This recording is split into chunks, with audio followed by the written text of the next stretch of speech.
ไหน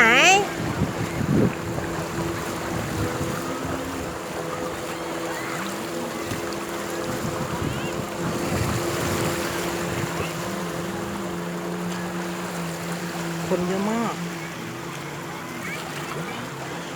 วันนี้เลโอไม่กลัวน้ำเลยมาทางนี้ดิมาทางนี้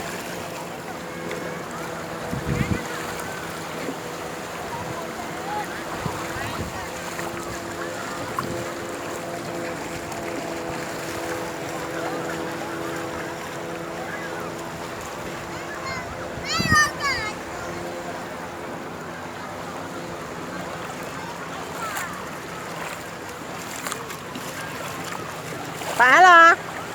หาป้าเหรอ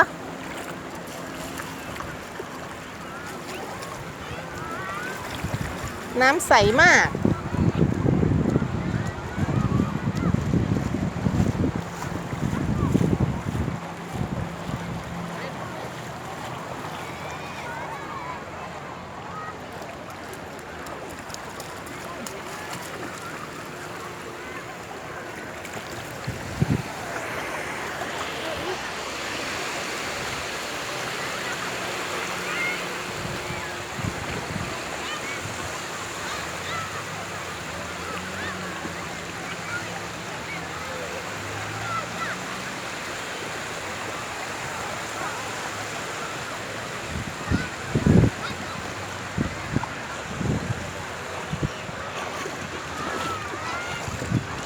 นี่ไม่กลัวใครเลยไม่กลัวอะไรเลยเดิน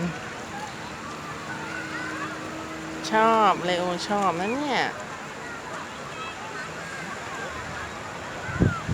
ไปแล้วล่ะ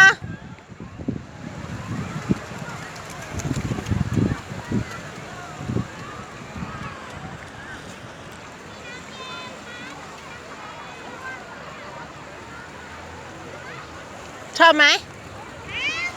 ชอบไหมเลโอชอบเปล่ามาทางนี้ลูกมาทางนี้แดดไม่มีด้วยวันนี้อากาศดีมากเฮ้ดูท่าลงน้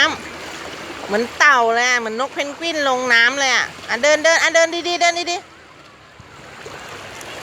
ขึ้นมากระโดดไม่กลัวแล้วไม่กลัวเลยเก่งจังเลโอกลัวไหม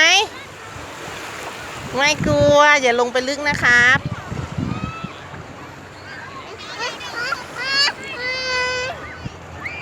อะไรลงเองกลัวเองตุ่ม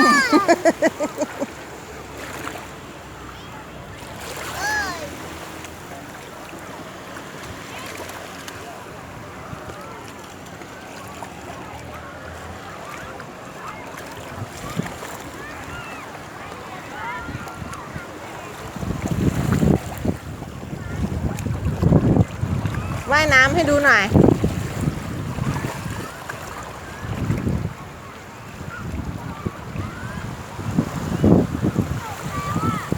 อะไรลูกฝนจะตกยังไม่ตกหรอกลูก